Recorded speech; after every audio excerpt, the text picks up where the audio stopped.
Menlu Amerika Serikat bertemu dengan pimpinan Israel untuk mendesak perluasan akses bantuan kemanusiaan ke Palestina dan mengakhiri perang di Gaza dan Lebanon.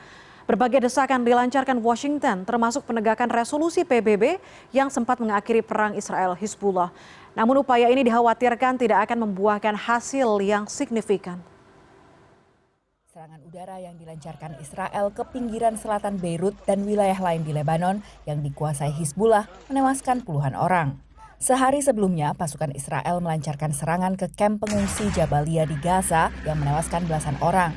Serangan ini terjadi setelah pasukan Israel menewaskan lebih dari 80 orang di Gaza Utara, salah satu serangan paling mematikan dalam perang Israel-Hamas.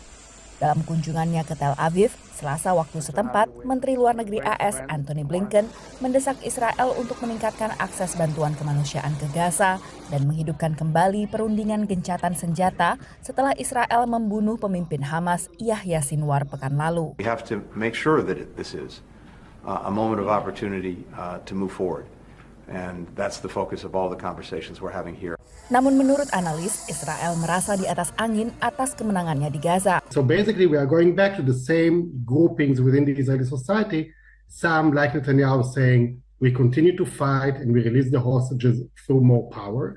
Others are saying we need to get a deal to end the war, to release the hostages, to bring quiet to the other fronts. Area yang dimaksud adalah Lebanon, di mana Israel terus meningkatkan operasinya meski telah menewaskan pimpinan Hizbullah Hasan Nasrallah akhir September.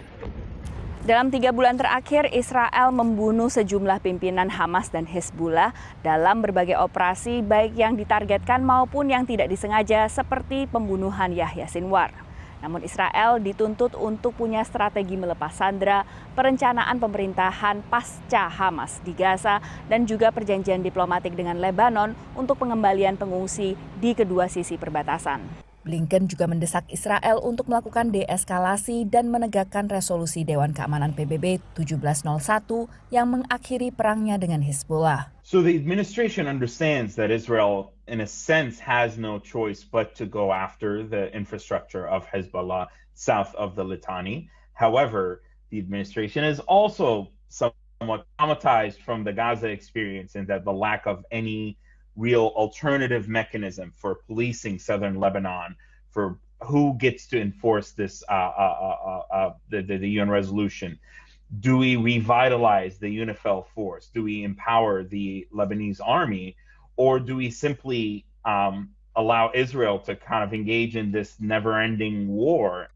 Selain menyerang proksi-proksi Iran seperti Hamas di Gaza dan Hizbullah di Lebanon, Israel juga mempertimbangkan pembalasan langsung ke Teheran atas serangan rudal balistik awal bulan ini. Sementara Blinken menunda kunjungan ke Yordania dan melanjutkan perjalanannya ke Arab Saudi. Dari Washington DC, Virginia Gunawan dan tim VOA.